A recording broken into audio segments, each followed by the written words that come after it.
Okay, so let's get started. It's a minute early, but we can start. So today we'll talk about a new topic, which is distributed file systems. But we have 3 or 4 slides left over from last time, so I'm going to go through them. Then we'll switch to the distributed file system topic. But I also had another announcement, actually a couple announcements to make. So I had said a few days back, or maybe a couple weeks back, that we will give you an estimated grade just so that you know how you're doing in the class.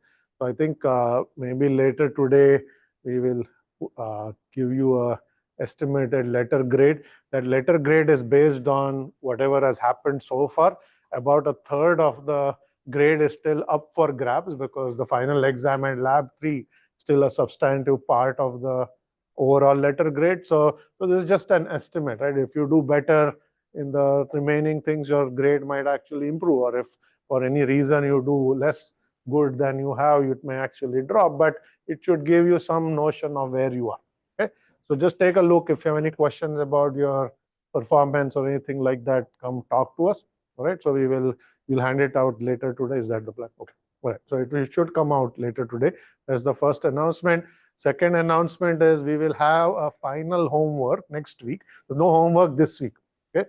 But we will have one last one next week with the final lablet, and that will be it, other than the final exam as far as the course is concerned. Okay, so it's we will make sure that the due date for the homework is after lab 3, so you still have a little bit of time after that. But it's a busy time, end of the semester, so manage your time well, because you probably have other things due in other classes as well. Okay? All right. So with that, let's get started. So we were talking about content distribution networks, and then I said these content distribution networks now provide more general edge computing services. So I wanted to spend maybe a few minutes talking about edge computing. So if you remember what I said last time, okay, edge computing essentially is a complementary approach to cloud computing, where rather than putting all your servers and storage in large data centers that are somewhat remote from the users, you deploy these servers and storage at the boundary of the network, which are close to the end users. Okay, so the idea is the network distance from the end users is small, so the latency for users to access edge servers is also small. So this is especially useful for running latency sensitive applications. So one very popular class of applications that runs on the edge is edge AI, right? So you can essentially run inference and not training. You don't train your models at the edge, although there are some people who think that's a good idea as well.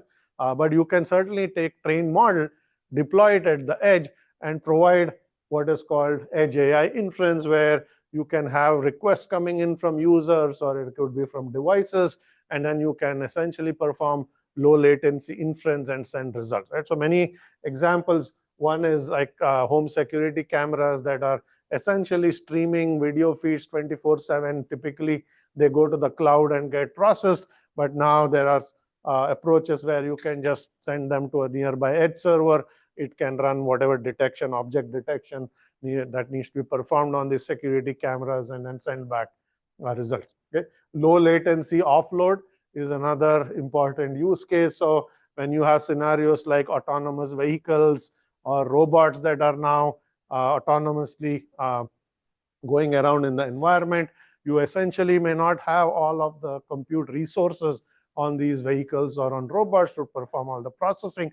So they can use nearby edge servers to do that, but they need low latency answers, because you're essentially going to use these responses to navigate and figure out where to go and so on. So it has to be fairly low latency, which is why edge is a better place to perform that computation than cloud, which has higher latency, right? So these are some of the use cases, and I mentioned this last time, where edge computing is now really seen as an extension to the cloud. These two areas kind of emerge independently of one another, but the way edge platforms are deployed their resources is just seen as an extension. So if you can go to AWS or Azure or Google Cloud, and you can request servers now in local regions which are closer to you. rather than asking for them in larger data centers elsewhere.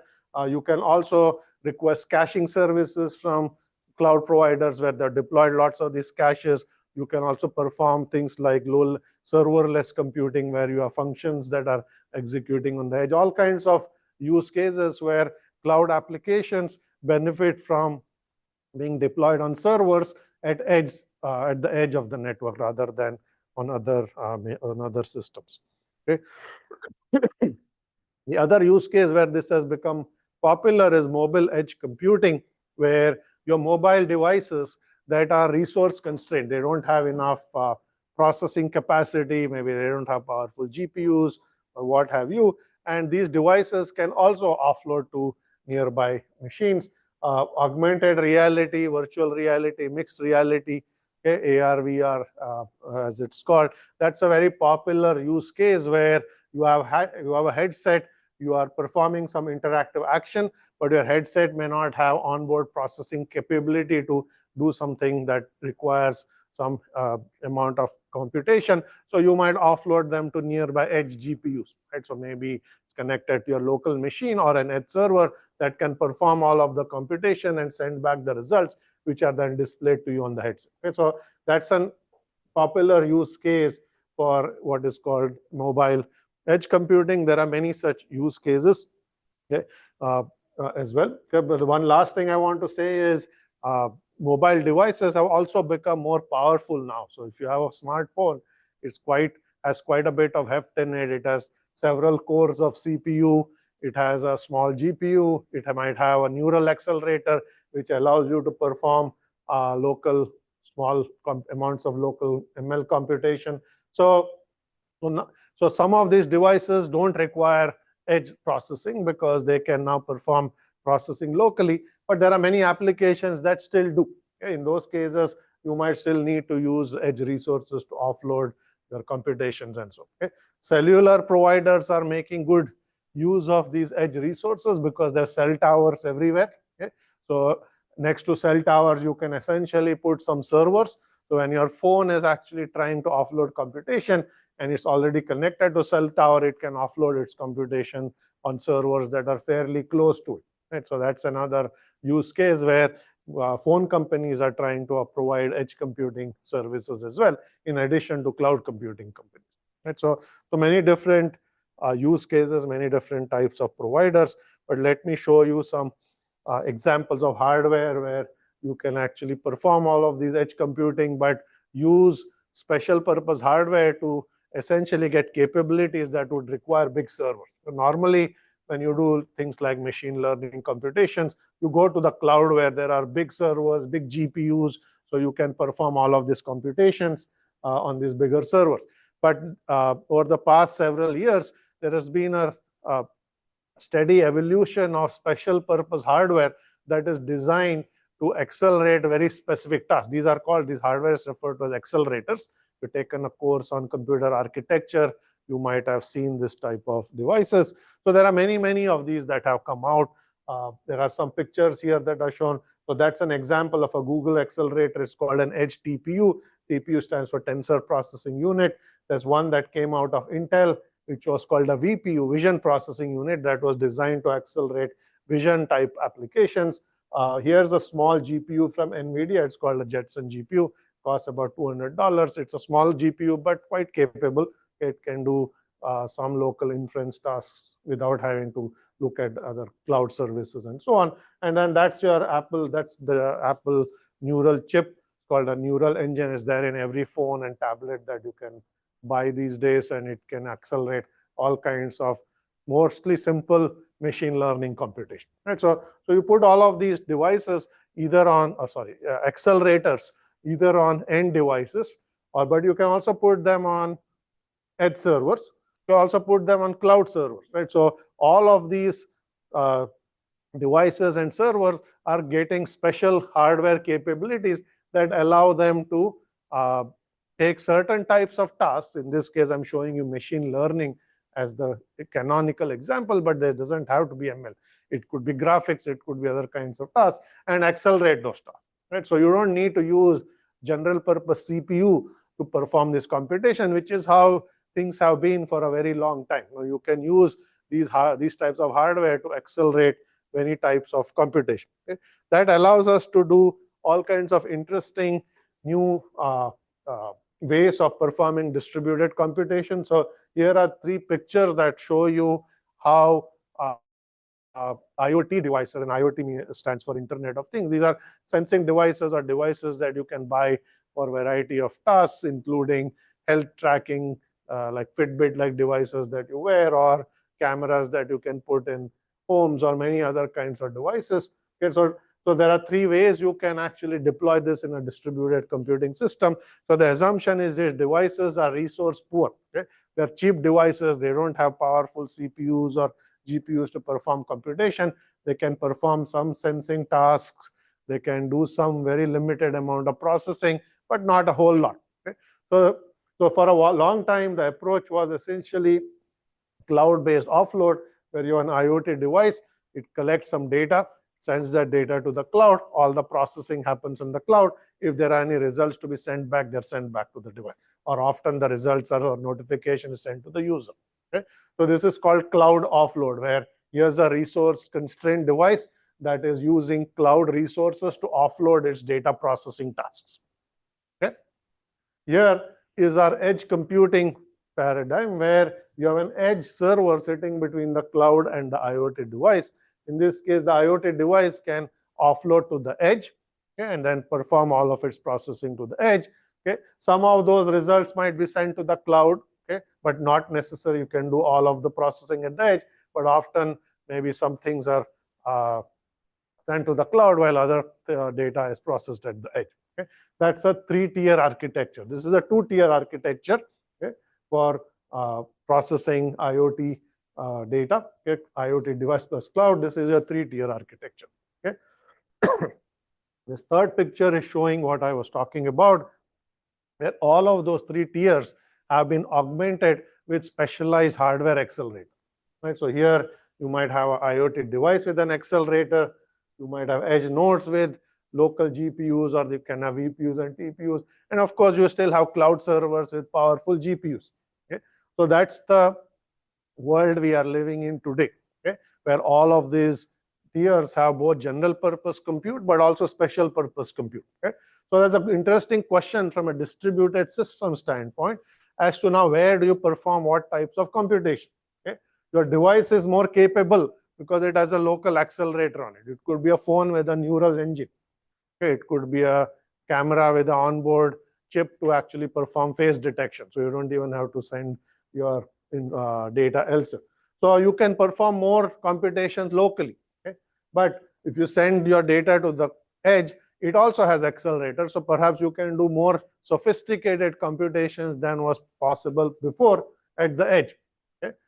Which normally you would have to send to the cloud, for example. Right? And the cloud also has powerful GPUs. So maybe you use it to train more powerful models that are then deployed on your device and so on. So where you perform these types of computation, okay, has actually changed over the years. So this is where we were maybe 10 years ago, where just had a device and cloud, edge computing became popular. So this was the architecture that was being looked at. Now we are in this mode where we have a 3-tier architecture.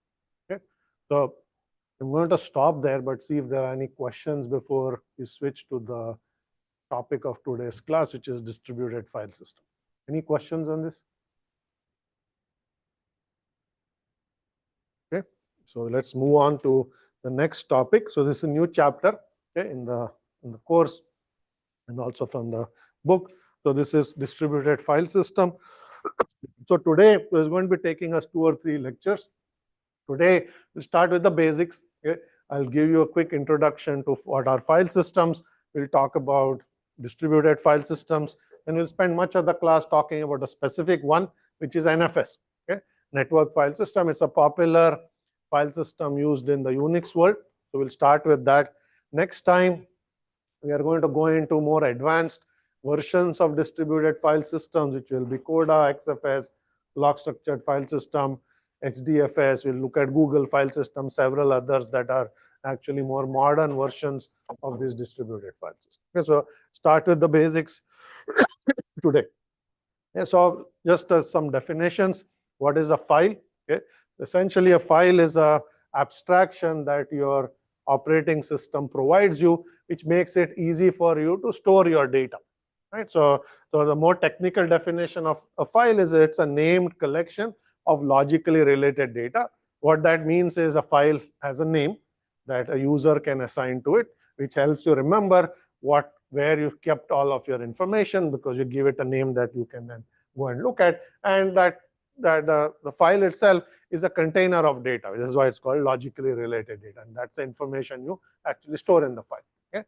That's a very basic definition of a file. Okay? Now, files are implemented in several different ways in different file systems. Okay? If you take a typical Unix-like file system that you see in Linux, even on a Mac, your file essentially is just a sequence of bytes from the operating system's perspective.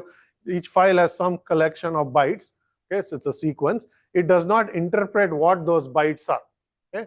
A file could be a PDF file, or it could be source code that you've written, or it could be a binary file. But as far as the OS is concerned, it just looks at it as a sequence of bytes. It doesn't interpret the contents of the bytes. So it does not attach semantic meaning to the file. Okay? Now, there are other file systems that actually do. Okay? They actually have files with types. So this file will have a type associated with it, where you can say this is a PDF file, it's a Word document, this is a binary file, and so on. And it will attach some semantic meaning to the file types. You can perform certain operations on it. Okay? So there have been different philosophies in terms of how to design the file system. Unix took a very basic approach, saying that its user can figure it out. Okay? User can store whatever data they want in their file. The OS does not interpret them, and the user has to figure out how to access that file and process that file and so on. Okay? So that's something you want to keep in mind. But as far as a file system itself is concerned, okay, it is providing an easier abstraction for users to access data, store data, and so on. Okay? It provides an interface which is typically file names, and you might have graphical interfaces that are stored that are created on top. And there are system calls that the OS provides for file management, directory management, and so on. Okay? This all you should know. Okay? So I'm assuming you at least know the basics of file systems, so we'll build on that. Okay? But let me start with a quick overview of a Unix file system, because I said that's a very basic file system that you will see in many Linux operating systems and others, where you essentially treat a file as a linear array of bytes. So the files don't have structures, they don't have records in them or anything like that. They don't have types associated with them. Okay? In fact, in Unix file systems, a directory is also a file. Okay? A directory is simply a special type of a file, which is a table. Okay? And the table essentially contains all the files that are contained in that directory, okay? And essentially the index that you use to access those files. That's what is a directory. Okay? So it's essentially treated as a special type of a file, okay, which keeps information about other files, which are files that are stored in the folder. Okay? Directories might have subdirectories and so on. So you get a hierarchical structure for your file system. Okay? Now, the thing that I want you to know is this notion of data and metadata. Okay? Files contain data. That's the data that users create and put in that file. Okay? You write code, you hit save. Okay? That's the code that gets saved into the file. Okay? That's the data you put. Okay? But the file system, in order to manage all of these files, creates additional information which is called metadata. Okay? Metadata means is data about the data. Okay? So all extra information that's stored with every file and every directory that allows the OS and the file system to manage these files on behalf of the user. Okay? So we'll keep coming back to this notion of metadata over and over again. So it's important that you understand that all file systems have to keep track of metadata. Okay? Data, of course, they keep track of. That's the information in the file. Okay? Now, in the Unix world, okay, the metadata is stored in a special structure called the inode. Okay? Inode essentially stands for index node. I stands for index. Okay? So the inode is essentially a data structure that's going to keep track of all of the metadata for the file. Okay? So what type of metadata do you think a file should have?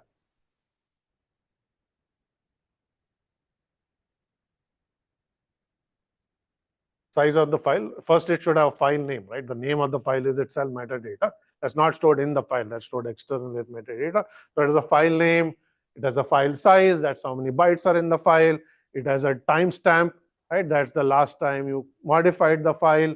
Okay, all kinds of metadata. The owner of the file, what's the user who created the file. All of this information is referred to as metadata. It's kept in a separate structure. Okay, in the Unix world, it's kept in an inode, but other file systems keep it in other places. Okay, but in addition to all of that, there's some additional information that is metadata, which is essentially how do you get to the data of the file itself. Okay, where are the blocks of the file stored on disks. Okay, so that's essentially kept as an index.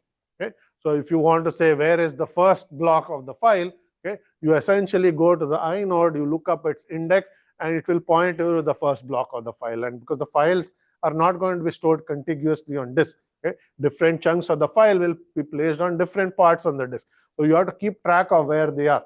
Okay, that's stored as an index structure, which is why it's called an inode. Okay, so that's basically an index. In Unix, it's a multi-level index. For our purposes, that's not really important in this case, but it is a multi-level index that makes the access very efficient. Okay? And I'll just say that and leave it at that. We'll talk about other types of metadata in distributed file systems, so you will get some feel for what this metadata is used for and so on. Okay? Is this clear? Any questions here before I move on? Okay, so now let's talk about distributed file systems. So when I use the term file system or a distributed file system, we have to differentiate between what is called the file service and the file server. Okay? Think of the file service as the interface that's exported by the server. Okay? That's the API, or those are the methods that a client can call in order to access data that's stored on the file server. Okay? And the file server is the machine that actually runs this file service. Okay. Now, typically, we will start with a very simple client-server architecture, okay, where the server stores data, okay, and it allows other clients to access data stored on that server, files stored on that server. Okay.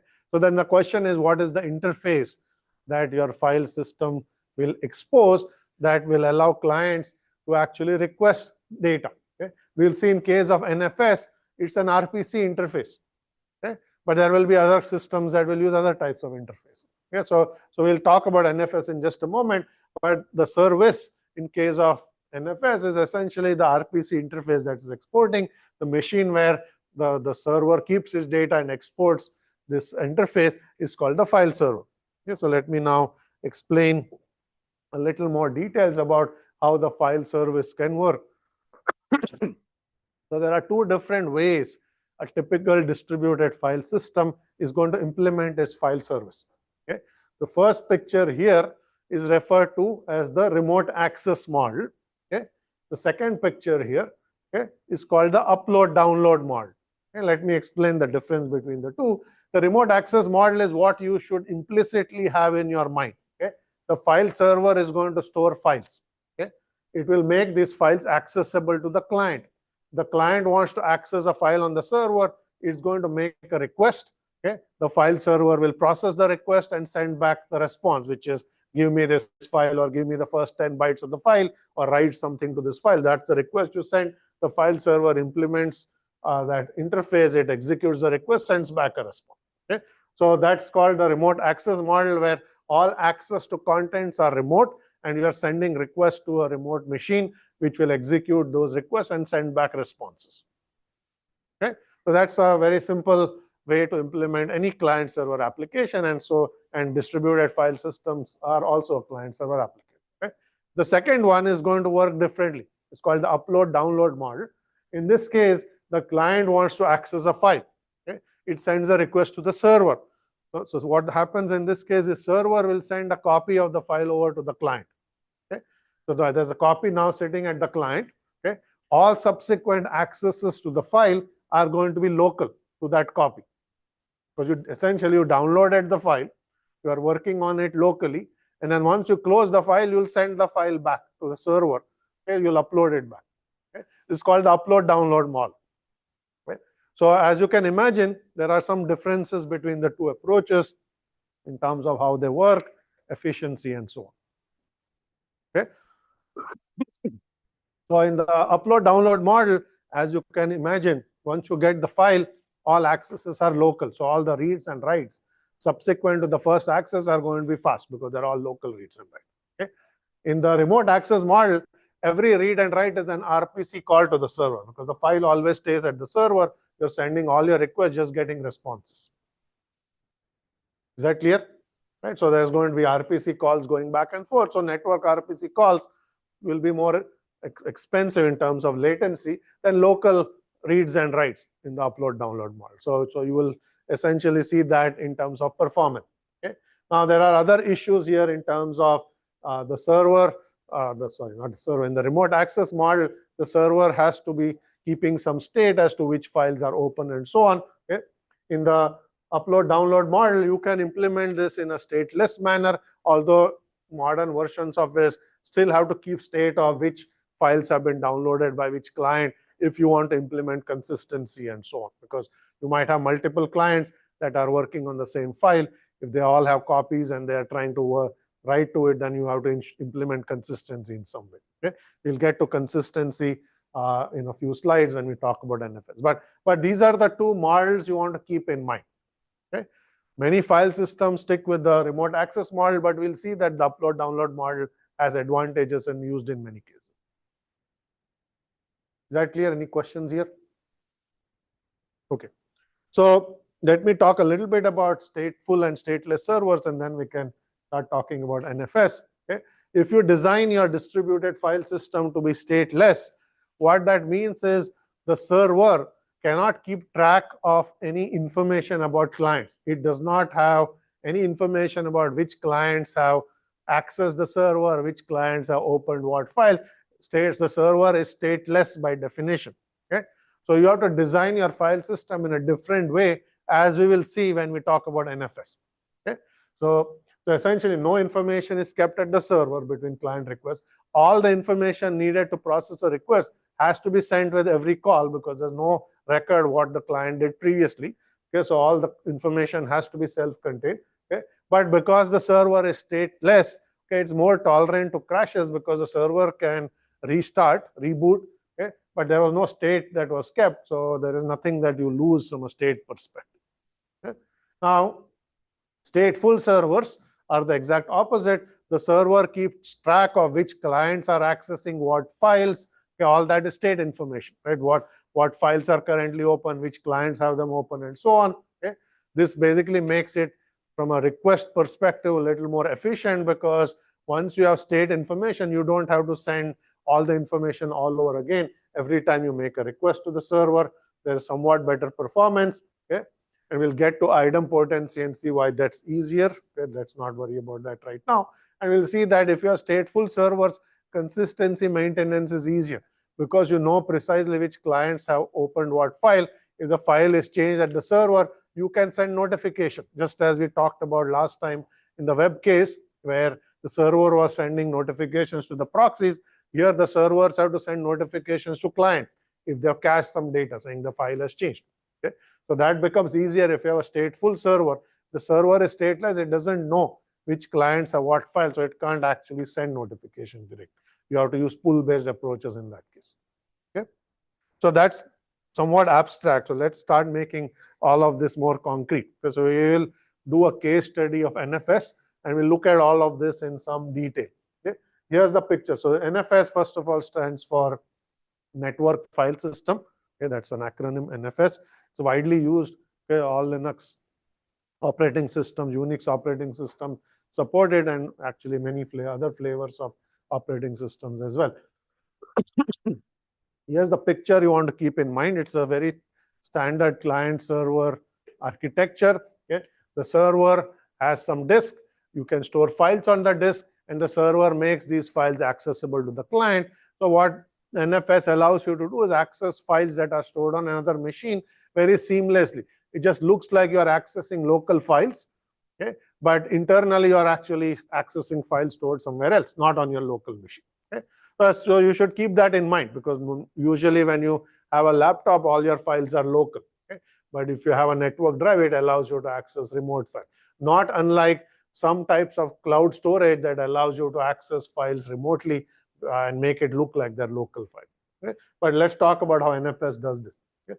So first thing I want to point out in both of these pictures is there's a system call layer at the top. That's how users are going to send requests to the file system. But the first level there is called the virtual file system layer, or the VFS layer. Okay? Does anybody recall this from any undergrad OS class, what a VFS layer does? Yes.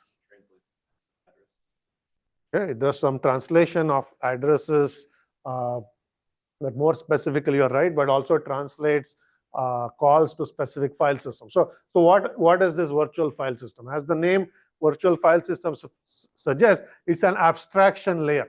Okay? Your OS can support many different kinds of file systems. Okay? You can have, let's say, a standard local file system. In Windows world, it's NTFS. Okay? That's a file system. Okay? But Windows will support many other types of file systems. If you have a USB drive that you plug in, the file system on the USB drive is typically not NTFS. It may be FAT or EXTFS or some other file system. Okay? Or you put a CD into a CD-ROM drive, it has yet another file system. It's called an ISOFS. Okay? And there are support for lots of other file systems as well. So you can have a scenario where you have a OS where there are many different disks attached to the machine. Each disk has a file system of a different type altogether. Okay? So inside the OS, you have to have code for supporting all of those file systems in there. Okay? So what the VFS layer does is it abstracts all the file system specific details and provides a file system independent interface to the rest of the application. So the rest of the application just use open, close, read, write, and they don't have to care about how maybe EXTFS implements it versus NTFS implements. Each of them will have their own implementation of these file system calls. You don't need to worry about it. Okay? So you have this abstraction layer.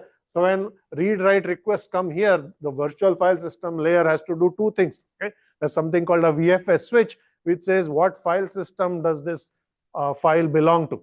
Okay? So it will then, and you will hear inside, you will have many different drivers that are specific to each file system. That call will then be forwarded to that specific code inside the OS that is a specific file system. Okay? And then that file system will handle your read and write request. Okay? So that's the purpose of the VFS layer. Okay? Here you see two file systems. Okay? You will see a local file system, that's a local disk on this machine. Okay? And you'll see a second file system, which is NFS. Okay? So you have essentially two file systems. So all read requests, write requests, open, close that come in have to be, in this case, either sent to the left box or the right box, depending on whether the user is accessing local files or remote files. Okay? This the VFS layer will do for you. I mean, for users. So that's the purpose of the VFS layer. But there could be many more file systems than the two that are shown here. Okay? But for our purposes, we are only going to look at the NFS path. We don't care about the local path because that's a local file system. Okay? So here's a user who is now trying to access a file that's stored on a different machine. They make a read call. The OS realizes that that's a remote file, sends it to the NFS client. The NFS client is going to make an RPC request and send it off to the server. The server will handle that request. Okay, so you'll see that here the RPC request comes in, goes to the NFS server. Okay, the NFS server sends it to the virtual file system layer because the file is actually stored on a local file system. It goes down the local file path. So you do the read, write, or whatever the call is, and all the responses come back the reverse path. Is that clear? Okay. So NFS makes heavy use of RPCs. Okay. In fact, NFS was the very first application where RPCs became popular. Okay. In many decades ago, Sun, which was actually the company that implemented the very first NFS, essentially wrote an RPC tool just to implement NFS. Okay? And then they realized this tool can be used to write any arbitrary distributed system application or client-server application. So they released the tool as well so that you could use things like RPCgen to write your own code. But this was actually the reason they wrote the NFS compiler to begin with, to implement NFS. Okay? So it was the first early use or large-scale use of RPCs was in the NFS context. So But so all we need to know here is that there are RPC requests going back and forth between the client and the server. Is that clear? Okay. All right. So now let's talk a little more details. So here's a table. Okay. We are not going to look at all the entries here, but this is your NFS interface. That's the file service. So these are all the RPC calls, not all actually. This is just a subset of them. Okay. That an NFS implementation will support. Okay. So those are names of RPC calls that you can make. Okay. And you will see that you have a create to make a file, create a file that's open, and then you will see somewhere there's read and write at the bottom. There are many others that are directory operations and so on. Okay. So we don't need to go into too many details here, but I'm just going to point to maybe one row here, which is the open call. Okay. The open call is used to open a file, that you use file open, right? So that's going to translate to an open call. Okay. And you'll see there are two columns here. One is labeled V3, that's version 3 of NFS. And there's another column which says V4, which is version 4 of NFS. Okay. And then you will see when you look at the open call, you'll say version 3, it says no, which means version 3 does not support file open, but version 4 does. Okay. So now let's ask, what does it mean? Why is version 3 saying that when you open a file, it will not actually implement internally an open RPC call? Yeah, that's what it effectively means, that when you actually open a file, there is no RPC call that the NFS client is going to implement for you. You have to implement that open some other way. That's what effect. This doesn't mean you can't open files. It just simply means that there's no open RPC call. Okay. So to understand this, I'm going to go back to the stateful and stateless discussion I just had. Okay. So NFS was designed to be a stateless server. Okay. And for a long time, for many decades, it was stateless, which means the server kept no track of what clients have access, what files, and so on. Okay. So that now, what does that mean? So when you open a file, what happens when you open a file? Okay. The OS is going to open a file and hand you back a file descriptor. Is that clear? You get a file descriptor when you open a file. The file descriptor is essentially a pointer to internal OS state, where the OS is tracking that this user or this process has opened this file. This is the current position of the file pointer and so on. That's all state, okay, that the OS has to track. Okay. So an open call can only be implemented in a stateful file system, because the OS will actually have to keep track of which process opened the file, what file was opened, what's the current position of the file pointer. All of that has to be tracked internally, right? But I just said that NFS is a stateless server, so it cannot keep track of the state. Okay. So as a result, there is no implementation of an open call, okay, because you will not be allowed to keep track of that state. Instead, what an open call does is essentially calls this other call called lookup, which just performs the first part of any file open operation, which says, does the user have permissions to open the file? Is this a valid file name? Because you could give a file name that's invalid, and then the open call will fail. Or you can try to open a file for which you have no read access, okay, and your call will fail as well. Right? So the first part of open is going to perform all of these checks to make sure the user actually has permissions to open the file, it's valid, and so on. And then the next part of open will create this extra state and stick it in the OS kernel. Okay? So lookup will do the first part for you, and lookup is supported. Okay? So when in NFS version 3 you call open, it's just going to call lookup and say, is this okay? Is this file valid? Is it present? Does the user have access to it? If lookup succeeds, your open call will say, fine, I'm done. Right? And then when you read and write, okay, that RPC call has to specify all of the information. That's what I said. In specifically, every time you are going to have to keep track of where your file pointer is on the client end, and tell the server, I want to read the next 100 bytes from this position, this file offset, because the file offset will not be stored at the OS level because it's stateless.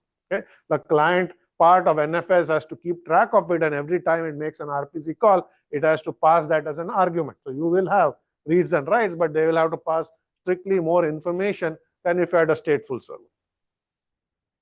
Okay? So these are just implementation details of what you have to do if you say, I want a stateless server because it looks good, right? You don't have to keep state, it's resilient to crashes and so on.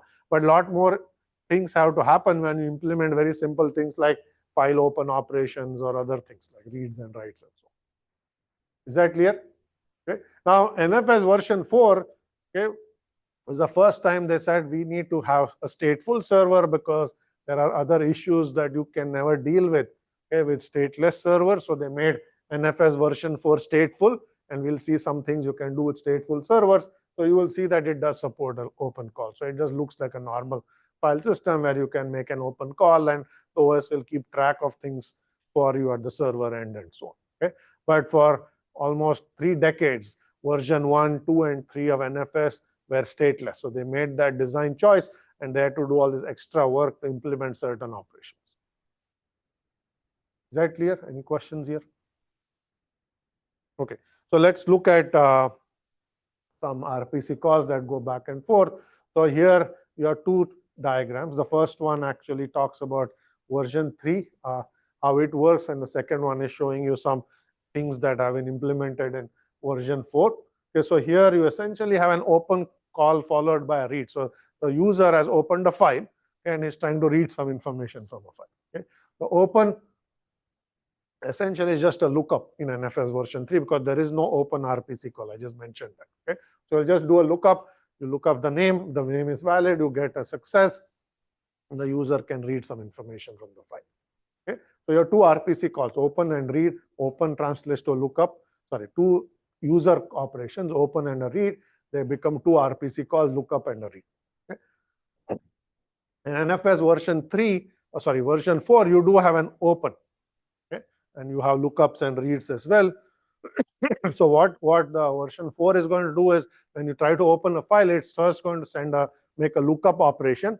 The lookup operation is successful, then it'll actually open the file by making an open RPC call, and then it'll try to read some data. Okay. Now version 3 use a standard RPC call. Version 4 implemented something called a compound RPC, not something we have seen until now. The compound RPC is a batched RPC operation where one RPC request includes multiple calls, multiple independent RPC calls. So in particular, this compound RPC call actually has a lookup, open, and read all in the same RPC request. So 3 requests are going as one single request to the server. The server is performing all of those operations and sending back a result. Okay. Now, this is allowing you to batch RPC operation just to reduce the round trip overhead of making individual RPC calls. So it's a performance optimization. Okay. You don't have to use it. You could have just made 3 independent RPC calls. So you would just have this picture with an open sitting in between. Okay. That's what version 4 would have done if you had not used compound RPC, but that's just showing you one optimization they added to the server, okay, where you could batch RPC requests into one and send them off to the server. Okay, all right. So that's something to keep in mind. Let me talk a little bit about the mount protocol in NFS. So this is the protocol that is used for the client to associate the file system, the local file system, with some remote directories. Okay, so this is referred to as mounting in the NFS world. So here's an example that makes that clear. So there's a server. There are 3 machines here. There's a server sitting in between, labeled server. There are 2 machines, client A and client B. Okay, all the files are on the server. Okay, when a user logs in, they log into a client machine. Okay, and then what happens is the client machine runs a mount protocol that takes the user files that are stored on the server and makes them available on the client machine. That's called a mount operation, where you create a mapping from the remote file system tree to the local file system tree. Okay? So in this particular example, you are essentially creating the mapping for your mail directory, but you can do the exact same thing for your home directories. So if you actually, any of you use the EdLab or used any of your EdLab accounts, that's how the EdLab is set up as well. Okay? All your files, your home directories are stored on an EdLab server. But when you log into a client, okay, your home directory is mounted to that client machine so that all your files are accessible as if they were stored locally. Okay? So you are essentially using the mount protocol to do this. So going back to this example, you will see that this user essentially has a directory which is shown in the dotted arrow there. When they log in here, you will see that that directory is mapped here. Okay? So what is in the dotted triangle on client A are not actual files. They're just a mapping to the remote file. So these files don't exist here. They exist there, but this is just a mapping. So when the user tries to access this file, this will trigger an RPC call that goes to the server there. Okay? When the user tries to access a local file, it's accessed locally. But when you try to access this remote file, you have to send a request to the server to access it. Is that clear? What mount protocols does? So here are some more interesting aspects of mount protocols, which essentially involves nesting and whether you have transitive properties and so on. So here's a simple use case. Okay, so there are two servers here, server A and server B, and a single client machine. Okay, so the server B has a directory called install, okay, that it has exported, that made available to server A. So that directory is mapped to this location called draw and server A. Okay, now there is some parent directory of that directory called packages that's now exported to the client. So the client now has access to everything that's in packages. Okay. Is that clear, what I just said? Okay. So you have a directory from B that is mapped to A. Some parent directory of that mapped directory is now essentially mapped to the client machine. So now the question is, from a client's perspective, should it now have access to the files on server B? Okay, because server B made those files available to A, not to the client directly, right? So server B has simply made them available to A. A has made some parent of that folder available to the client. So should the client have access to that directory? That's the question, right? And the answer is actually depends on which version of NFS you're going to talk about. But let's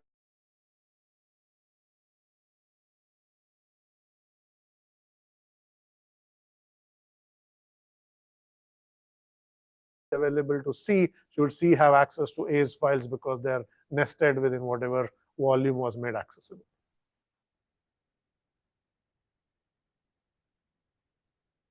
Yes, no, only two answers. Okay, so in NFS version 3, you are not allowed to have recursive mounts, okay, because it was a matter of trust. Okay, so B trusts A and makes some files available to A. B might have no idea who A is exporting its files to. So if A just goes and exports some parent directory, now suddenly you have a security problem where I trust my friend and give them access to my files. They can then re-export my files to someone else. I did not give permission for that, right? So that's one way to think about it. So from a security standpoint, okay, trust is not transitive. I trust someone, they trust somebody, doesn't mean I trust the third person, right? So that's, if I did that, I would have made that file accessible directly to the third party, right? So in NFS version 3, this is not allowed. Specifically, B has to make its files available directly to the client for it to access it. You cannot access it to a third party, right? So that's the decision they made. But in version 4, they relaxed that. They actually have a different security model where recursive mounting is allowed, okay? But your OS has to actually reveal that. It's not that it's automatic and you just, so B will know that the request actually came not from A, but from a client. So what will happen in this case is when you try to access the file, the client will send the first RPC request to A. A will figure out that the request is still accessing a remote file on another machine. It will make a second RPC request, which will forward that to B, but B will know that this request came from some other machine, and then it can decide whether it wants to export that or not, depending on what the trust parameters are. Okay? So in version 4, it's allowed, but you will actually have to do some extra work to decide what level of trust to extend to someone else beyond the machines you directly exported this volume. Okay? So different trust models, but you kind of understand what happens when you try to make files accessible to a remote machine. They can then re-export that. So you want to control how the information, who can access what types of files. Okay, yes. So for the version, the client tries to access the bottom right part of the data, smaller. Yep. So the request to server B again goes to server A. So how will the B know that the else to access that part of it? Is it your question is for version 4 or 3? Okay. In version 3, this is going to be disallowed. Okay. Version 3 does not allow transitive exports for security reasons. So in version 3, if client is trying to access, let's say, /bin/draw/install, that's in the inner nested file, you will send that request to A. A will see that it's not a local file and it will return an error. Okay, because the NFS client is not going to re-forward the request. But in version 4, if you access that file, that first RPC request will go to A, which will then forward it to B and perform the operation and send back the response. Okay. Any other questions here? All right. So there is something called auto mounting, which allows you to do mount on demand. Okay, that's just optimization where you don't have to mount all the volumes that a client has access to. You can mount on demand when some user or process is trying to access it. When the access is done, then you can unmount it. Okay?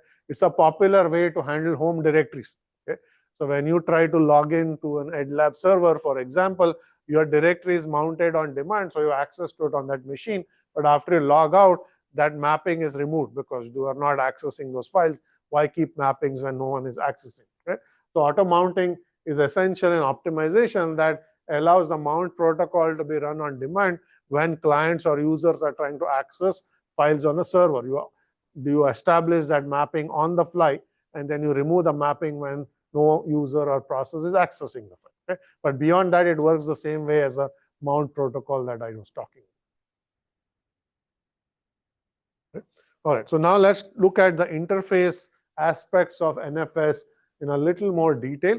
Okay, so NFS is a standard, which means that it has published an interface that any NFS client and server actually have to support. Okay? So anyone can use that document to write their own NFS server or client. Okay? So long as you meet the requirements of the interface, you can call your code an NFS client or a server. Okay?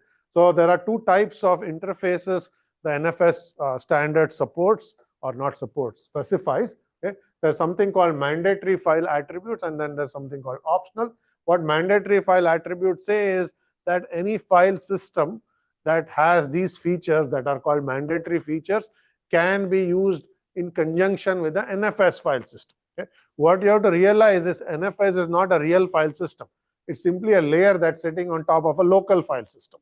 Okay? So if you go back to the picture I showed you at the very beginning, okay, you will see that NFS client and the NFS server are simply providing access to files that are stored on the server that are part of the local file system. So NFS should be thought of a layer that sits on top of a local file system and makes that files on the local file system accessible on a different machine.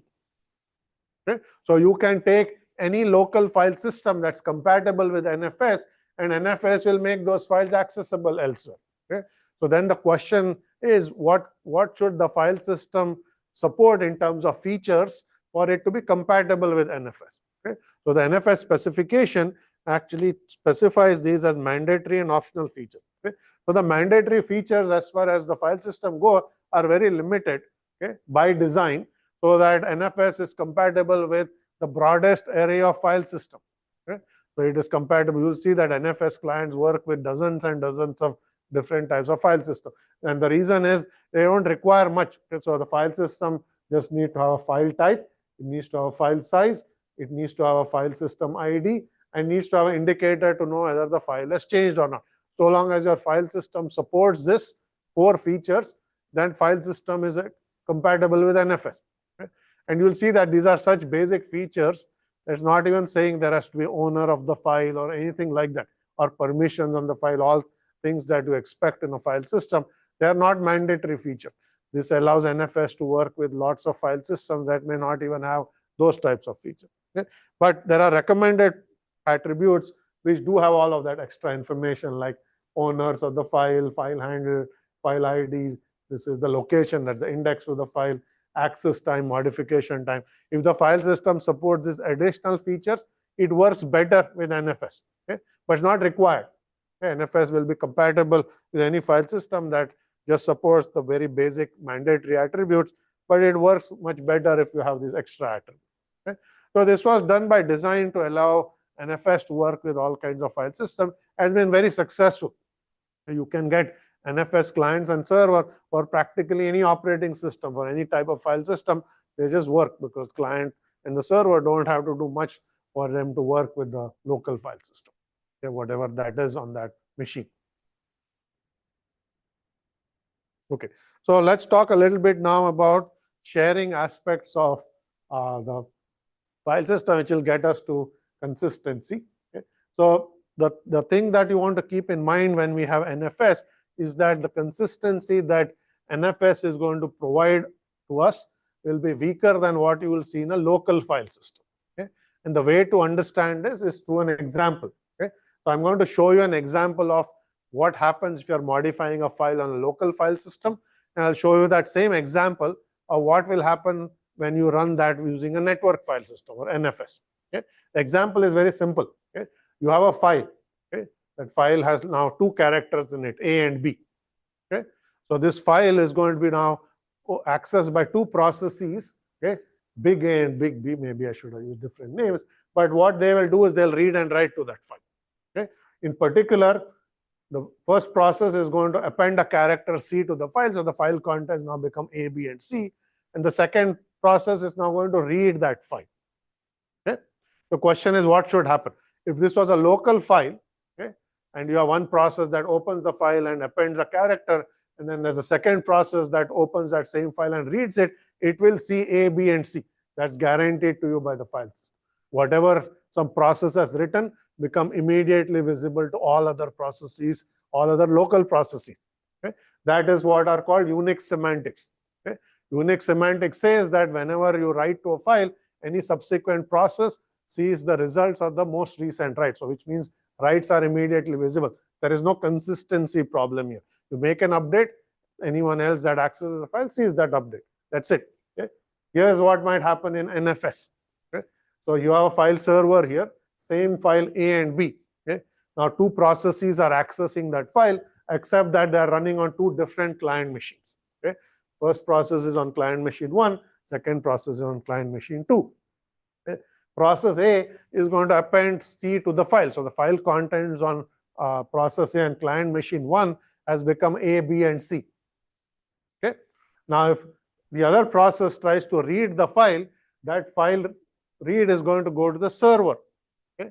If the server has not yet seen the update to the file from client machine 1, okay, you are going to return the old contents of the file. You will return AB because the server doesn't even know that the file has changed on machine 1 because the changes haven't been sent to the server. They have been kept locally, cached locally. Right? So you will now see older version of the file. Okay? So you will immediately see now there is a consistency problem in any distributed file system that you didn't have in a local file system. Okay? Because all accesses went to the same copy of the file. Okay? In a network file system, there's a copy on the server. There may be a copy in the cache on each of the clients. And depending on which copy you access, they may not be in sync with one another. Right? So consistency becomes an important issue in case of a network file system. In particular, in NFS, okay, you have to assume that the consistency guarantees are relaxed. When you open a file and you read it, you are not guaranteed that's the most recent version of the file. Some other client may have just updated the file and those changes have not been sent to the server. Okay?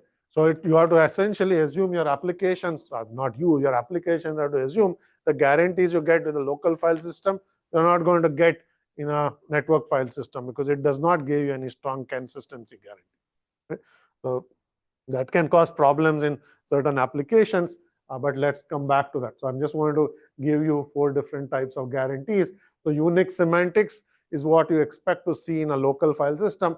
Every operation on a file is immediately visible to all other processes on that machine. Okay? That's what we assume. But now there are other semantics that a network file system or a distributed file system will provide. One is called session semantic. Session semantic says the changes are not made visible until the process closes the file. Okay?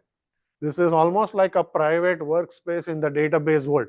Right? Remember, in the private workspace, you took a database, you made a copy in the private workspace, transactions made changes to the private workspace. The database did not see those changes until the transactions committed. Right? Session semantics give you something similar in the file system world. You can open a file. Right? You may get your own copy that's cached locally. The process can make updates to the file. all the updates are made to the local copy. The file or the server has not changed. Any other process that reads it will still read the old version. But when you close the file, the updates are sent to the server. Okay? Session semantics, much weaker than Unix semantics, but it's still a semantic that you can understand how the file system is behaving, okay, in terms of consistency. Okay? Immutable file basically says it's not consistency necessarily, but it's a way to think about how updates are made, saying that once you create a file, you cannot actually make changes to that file. If you change the file, you create a new version of the file and you update that version. Okay? Another way to say this is the file system is versioned. Okay? Every update to the file creates a new version of the file, and you make a change to it. And then if you change it, you will create new version over and over again. So all the changes essentially have a version number. So you don't have a single copy, you just have many different versions of a file. Okay? That's called immutable files. So some file systems support that. They will never update a file. They'll make a copy, create a new version, and change the file. So you can look at the old copy or new copy, depending on what the application is trying to do. Okay? That's immutable. And then there are some file systems that actually provide database-like guarantees where they provide transactional semantics. Okay? You can make updates to the files, and you can assume atomicity where all the changes go to the server or none at all. Okay? So you can have some certain file system like NTFS actually can even provide transactional semantics, and that's useful if the underlying file is actually a part of a database. Okay? So then you can use file system functionality which already giving you atomicity to implement database level semantics. For normal applications, you don't need transactional semantics. You can just do reads and writes and use other mechanism, but there are some file systems that do support this. Okay. All right. So what does NFS do? NFS is somewhere close to session semantics. Not exactly. It does not give you Unix semantics. I already mentioned that, but it's somewhere close to session semantics because it uses caching. Right. So I'm going to show you some examples. Okay, so here's an example where you have a client, NFS server, okay, and you have a client. Okay. So when the client application accesses a file or some parts of the file from the server and the RPC request returns, those contents are stored in a local cache. Okay. If that process accesses that same part of the file, you're not going to send a new RPC request to the server because that part of the file is already cached. So you'll work on the local cached version. Okay. Similarly, if you update the file, which means you write to the file, okay, and that portion of the file that you're writing to is already cached here, you will just update the local copy in the cache. Okay. So that means you have to now ask, what is the cache consistency guarantee we are providing? If there is an update, what does the NFS client do? NFS client basically uses very weak semantic. It does provide no guarantees at all. Okay? Because the NFS protocol does not specify any guarantee that the client has to support. That is left to the designer. So every implementation can choose its own consistency approach. Okay? And by and large, most implementation just say every 30 seconds, take all the data that's been modified in the file, send that off to the server. Okay? That's what many implementations do, which is no. So what that means is if you write to a file, it may take up to 30 seconds for your client to actually send those changes to the server. So for 30 seconds, the server will have out-of-date information. Okay? So 30 seconds is not a requirement. That's just what many implementations do because, as I said, the NFS standard does not require any consistency at all. So most implementations don't implement any consistency guarantees. They just have this rule that says track all dirty contents in the cache and then flush them to the server every 30 seconds. Okay? So very weak semantics, which means that any other client that was accessing that file from the server will see out-of-date information for up to half a minute until that client is going to flush it. Okay? So let's go back one. I'll talk a little bit about locking. So the reason NFS version 4 was made stateful is because they wanted to implement locking functionality. Okay? So first of all, what is file locking? Okay? File locking is the ability, you know what locks are, right? You've seen locks, read, write, lock, that you implement on in-memory data structures. file systems also support locking functionality. You can open a file and then you can lock the file. You can take a write lock on that file. If you take a write lock on a file, if some other process opens the file, okay, it will be denied because you hold the lock. Okay? You can have read-write locks. You can have a read lock. Some other process can open it and also get a read lock. So all the locking things that you learned, they're also implemented in file systems. Okay? Specifically, local file systems have implemented file locking. You can also lock parts of a file. Okay? So you can essentially lock a range of bytes. You don't have to lock the whole file. You can say, I lock bytes offsets 10 to 20. So only those bytes are locked. Other parts of the file can be open for read or write. Okay? So you can lock the entire file. You can lock a range of some range in the file. Okay? And so there are all kinds of locking functionality you can implement. Okay? But here's the problem. Okay? NFS cannot support file locking because it was stateless. Okay? A lock is a stateful object. At a minimum, you have to know whether the lock is available or free or what ranges are locked and so on. Okay? So to implement locking, you need a stateful server because lock information is stateful by definition. Okay? So until NFS version 3, you could not implement locking at an NFS level. Your local file system could implement locking, but if that file was accessed by some other client, you could not expose locking functionality. So you just couldn't do it, right? Because it was stateless. But once they made it stateful, now NFS supports all of the locking functionality that underneath the local file system support. So this was an advantage. Okay? By making the server stateful, you could implement these higher level features. Okay? And there are many applications that fundamentally require locking. Okay? Not just databases. There are many other applications that require it. Simple one to think about is your email. Okay?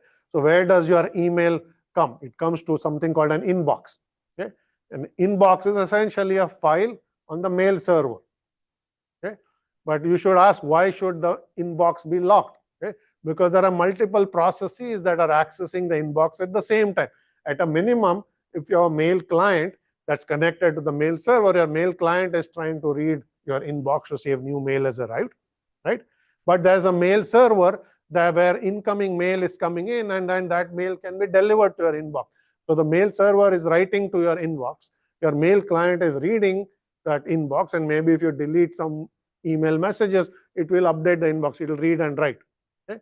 So your inbox is a shared file. Okay?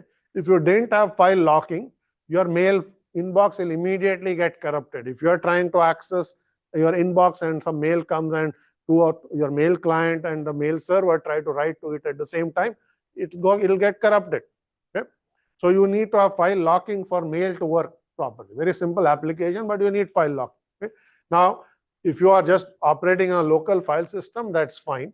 But if your mail server was running on an NFS client, if all the mail files are actually NFS mounted, you could not do that because there was no locking supported, right?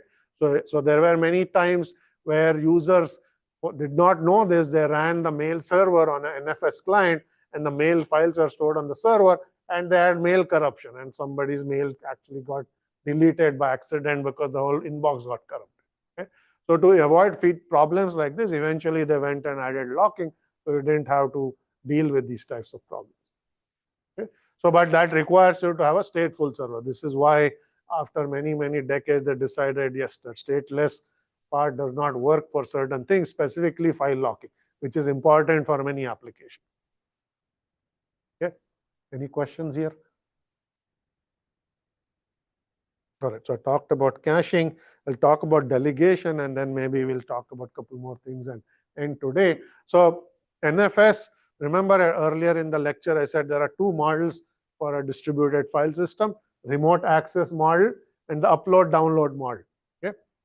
Until version 3 of NFS, everything was remote access. Okay? You make a local call, you send RPC request to the server processes the request, sends back the response. That's remote access. Right?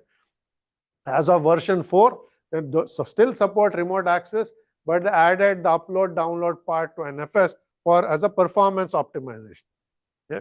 In the NFS world, this is called delegation, file delegation. So here is an example of what delegation means. So here's a client and a server. The client opens the file, meaning it asks for the file. So you may send a request to the server. So if this is the only client in the system that has asked for this file, meaning is the only one that's opened the file, the server is going to say, rather than having the client send RPC request, let me send that entire file over to the client. So it's going to delegate that file to the client, and then the client has the master copy at this point. Okay? So all subsequent accesses from that client go to its local copy. You don't have to send RPC request because you have the master copy. Okay? The copy on the server is now out of date because it delegated it to the client, so it no longer has the master copy. Okay? And when the client closes the file, the client can send the file back saying that I'm done, here is the file. Okay? But there may be other issues where some second client comes in and tries to open the same file. Okay? The file has now been delegated to the client, no longer at the server. So if second machine tries to open that file, you have to let that happen. You can't say, oh, the file has been sent to another machine, you can't open the file. That's not something the file system will do. So you are going to have to bring the file back. Okay? You will have to essentially recall the delegation and say, now there is concurrent access to the file. Delegation is only possible when there's a single reader or writer, not when there are multiple processes accessing the file. So you recall the delegation, the file comes back to the server, and then you fall back to your usual RPC request model where multiple clients can send RPC requests and the server will process them. Okay, so that's still not an issue. So NFS version 4 will support both. It will support delegation as a performance optimization. But when there are concurrent accesses from multiple processes, it will fall back to the RPC case, the remote access model. Yes.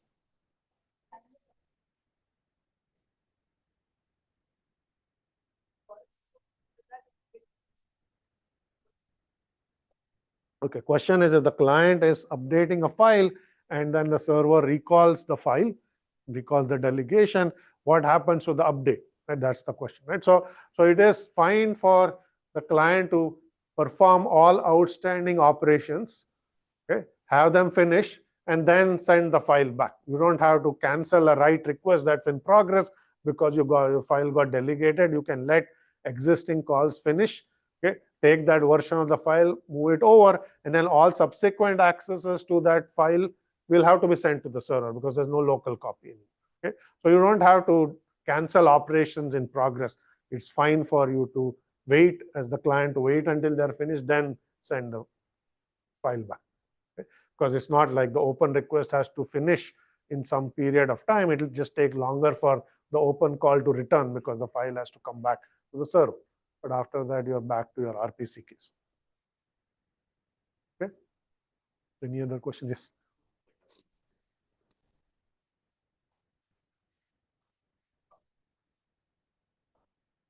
Yeah. Question is, does it have security concerns?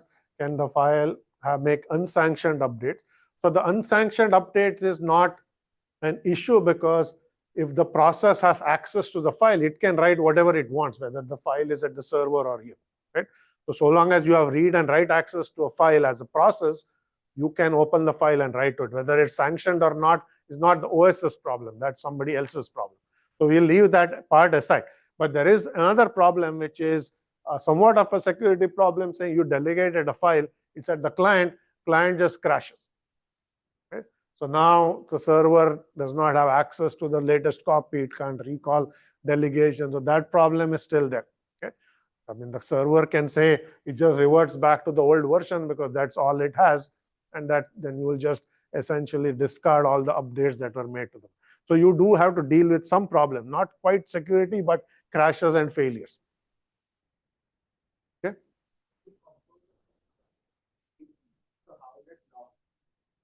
When you compose a mail, how does locking happen? Is that what your question?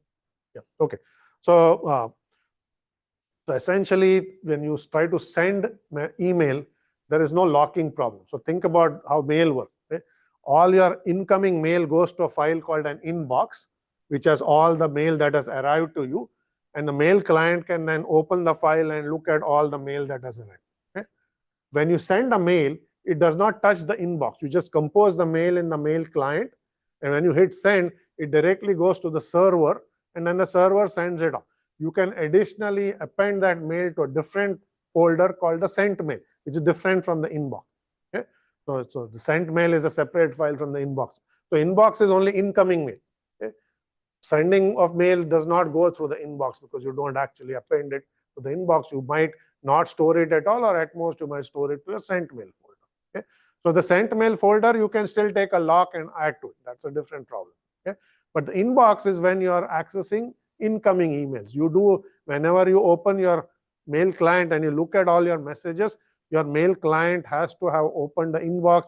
It has to have a lock on that inbox, read all the mail, release the lock. Okay? And then if there's new mail coming in, the mail server will take a lock on your inbox, deliver the mail, release the lock. And then when your mail client checks again, it will reopen the file and it will see new mail has come. So, but each operation is a read or write operation where you have to take a lock. Just as when you access any other shared data structure where two threads are accessing it, here two processes are accessing, but the shared file, so you need locking on it.